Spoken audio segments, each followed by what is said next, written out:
In the late 1970s, a scientist drags her body through the jungles of Zaire. She's been trying to study and understand a plant known as Triffid, which is quite dangerous. The woman can't escape their fury and dies in the jungle, but she manages to warn her son so he can get away. 30 years later in 2009, the Triffids are being kept in labs away from cities to be used for their oil, which is an alternative to fossil fuel and has put an end to global warming. Oil companies are keeping citizens in the dark about this because of how dangerous these plants are, not only because they can feed on people, but also because they have venomous branches that can blind a person. All labs keep extra security measures not to leave any Triffid unattended, and when scientists have to come closer for studies, they wear a protection and come with a guard that keeps the vines back with tasers. One of these many scientists is Bill, the son of the woman that died in the jungle. He wants to finish his mother's work because he also believes Triffids are smarter than they look and the noises they make are actually communication, so he keeps plenty of recordings of them.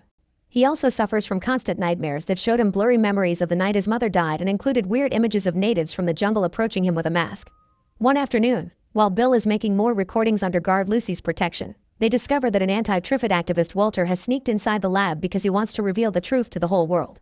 Walter knocks Lucy out by surprising her from behind and makes her lose her goggles, so Bill comes closer to give her his own. He also uses the chance to take her taser and stun Walter, but the sudden movement gets the Triffid's attention and Bill ends up with venom on his eyes. As the other guards finally arrive to arrest Walter, Lucy grabs Bill and drags him to the local hospital, where the doctor gives him an anti-venom after bandaging Bill's eyes. He has a 50-50 chance to become blind, but they need to wait 24 hours to be sure. Meanwhile, people around the world are getting ready to watch a meteor shower.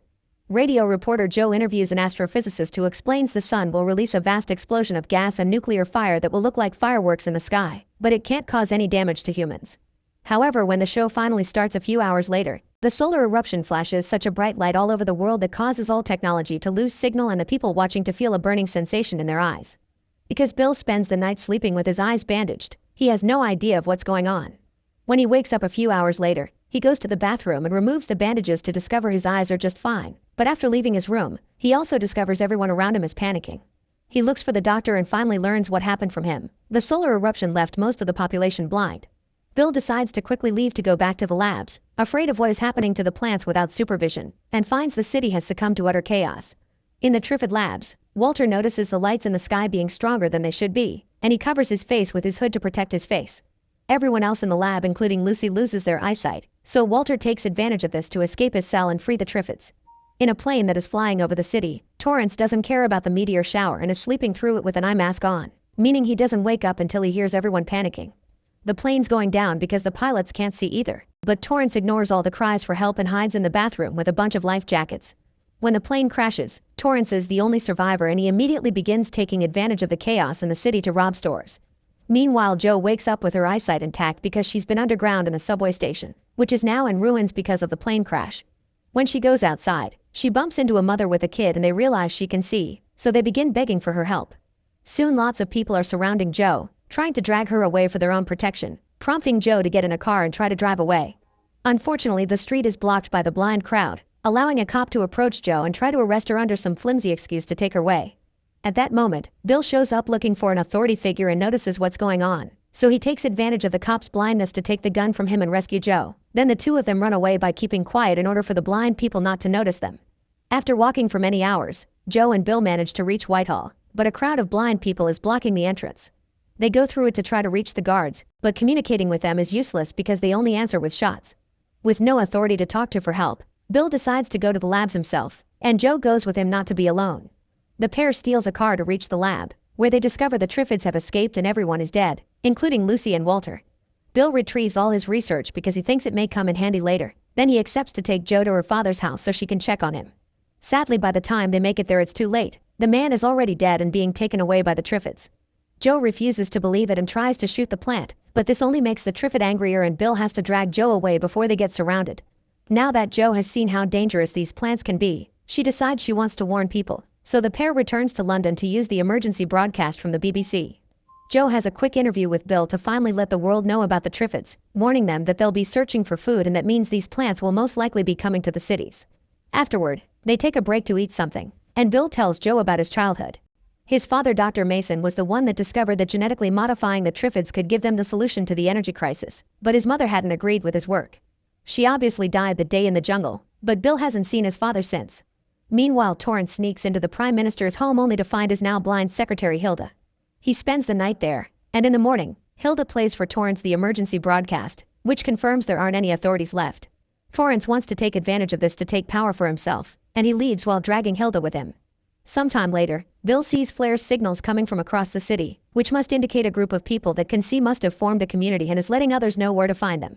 On their way there, they come across Torrance, who is taking weapons from a military van that was attacked by a Triffid. He offers to team up because supposedly he's alone when actually Hilda is in the car, but Joe and Bill turn him down. Moments later, they make it to the building that sent the flares and discover they don't allow blind people to enter. Joe and Bill are allowed inside and received by some employees of the home office, who explain they have their own generator here. Bill warns them about the Triffids, but since the plants are easy to avoid if you can see, the community leaders would rather concentrate on gathering supplies and finding a place where they can escape to. They have no intention of bringing the blind with them because they can't be taken care of, which Joe considers to be completely immoral and makes her not want to work with them. Bill's trying to leave to find his father and work on a way to stop the Triffids, but he isn't sure it's a good idea for Joe to come with him. In the meantime, Major Coker is leading a group of sighted people to help the blind that are being ignored by home office. Torrance finds them and joins the group pretending he wants to help too, buying his way in by sharing all the weapons he's gathered. Coker and his men don't waste time and enter the building through the parking lot, knocking everyone out with tear gas and smoke grenades.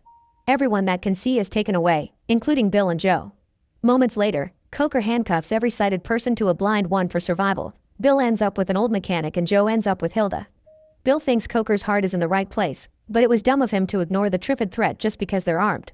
Next, the group is taken to London to search for supplies. The first few houses they search are empty, and when they stop to take a break, Torrance lies and tells Joe that Coker would love for her to start a new broadcast to gather people for their cause, but she turns him down, not approving of these methods.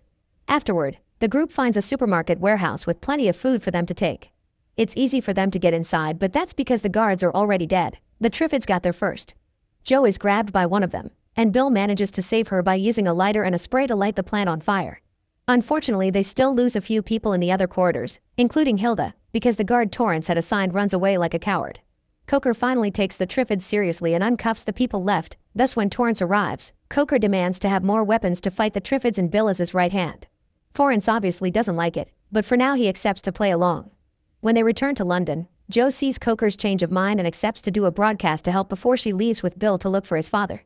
Torrance doesn't want her to leave, so he asks her to do a broadcast right now without any planning, and immediately people all over the city come to them to join their cause. While Joe is busy, Torrance sends his men to kidnap Bill and Coker and take them to the forest to make it look like they were attacked by Triffids while Torrance takes over the leadership of the group.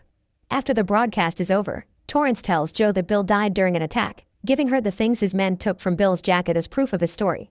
Meanwhile in the forest, Torrance's men make noise to get the Triffids' attention, but the plants get to them faster than expected and kill them all. With the Triffids busy attacking the soldiers, Bill and Coker get to escape and gain control of the truck, although Coker's eyes get sprayed with venom on their way out and Bill loses his tape recorder when he uses it to distract the Triffids with their own noises. When eventually the truck runs out of gas, the pair begins looking for shelter on foot. The next day in London, Joe continues to make broadcasts to call people over from all over the country, and Torrance asks Joe out for dinner, saying they still need a happy moment in dark times, but Joe turns him down. Later, Joe notices people are building a wall around the area to keep the Triffids out and is starting to get suspicious of how much attention everyone pays to Torrance's orders when this should be Coker's operation.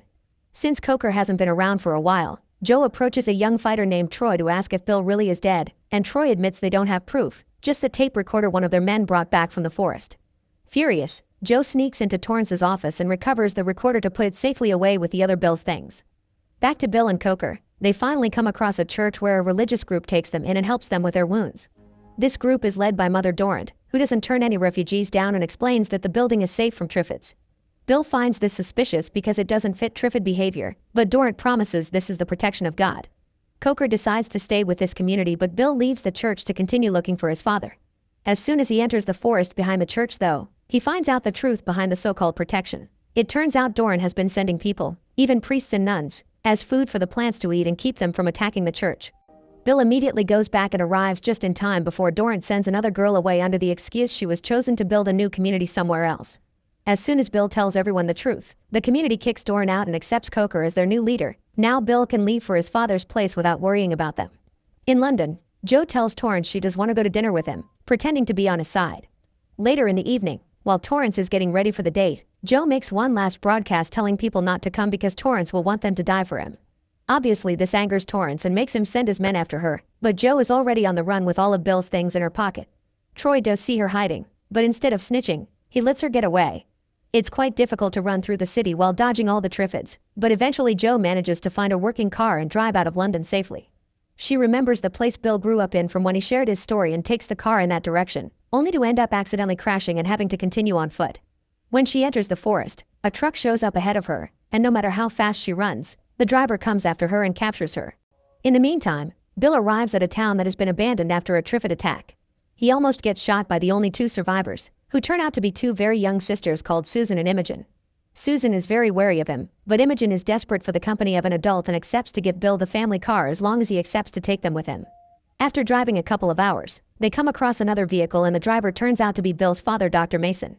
The reunion's far from warm, but Dr. Mason doesn't hesitate to bring Bill and the girls with him to his house, which is fenced with electrocuted wires. Inside, Bill finds Joe, because it had been Dr. Mason who found her in the woods. After Joe gives Bill back all his things, the two of them finally kiss and spend the night together.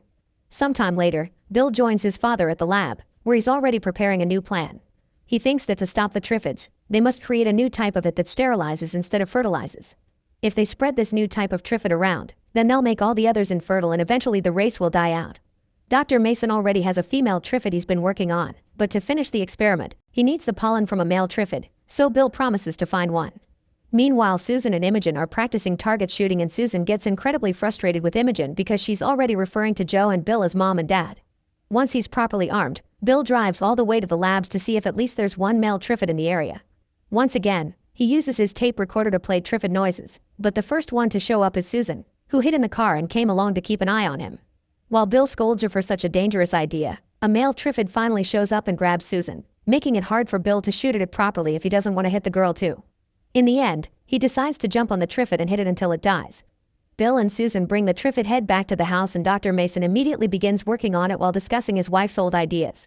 After Bill goes through those awful flashbacks again, Dr. Mason reveals he still has some of the things that used to belong to his wife, including her own recordings and a creepy black mask that matches Bill's flashbacks. That night, Triffids all over the country begin sporing. Thus Torrance sends Troy to the lab to find Bill's file in order to find him and a solution to this problem. The next morning, a helicopter flies above the house and drops a bunch of pamphlets promoting a survivors' colony in the Isle of Wight, and the new family agrees to go there after they're done with the experiment. Dr. Mason decides to listen to his wife's old recordings to try to figure them out while feeding the Triffid, but this proves to be a mistake. The noises make the plant extra violent and it attacks the doctor through the door hatch. Bill hears all the screaming and rushes to the lab, where he turns off the tape before shooting the plant. Unfortunately, it's too late. Dr. Mason had been stung already and he dies of the venom.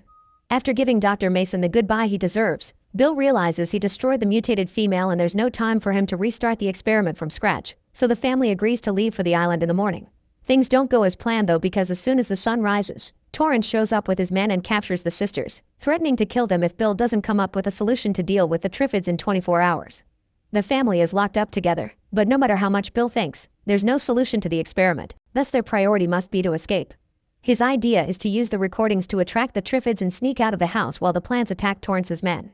At that moment, Bill is called to see Torrance, so he gives Susan the tape recorder to hide. While Torrance taunts Bill and cruelly teases him for losing his parents, Susan climbs out of the window and leaves the recorder outside playing. When night falls, the Triffids arrive at the area, approaching the house easily because the wired fence had been turned off by Torrance. Furious about this turn of events, Torrance goes outside with his men to start shooting at the plants, but he also sends Troy to kill the family as revenge. However, when Troy makes it to the room, he can't bring himself to do it, and he shoots the air to trick Torrance into thinking the family is truly dead. Then, Troy knocks out the guy in charge of the house power switches, and when Torrance sees the plants are close enough for electrocution, he sends an order through the walkie-talkie asking for the electricity on the fence to be turned on. Troy pretends the switchers don't work and the Triffids get to attack the men. Torrance leaves his followers to die and runs back into the house, where he finds Troy escaping with the family and shoots him in the leg.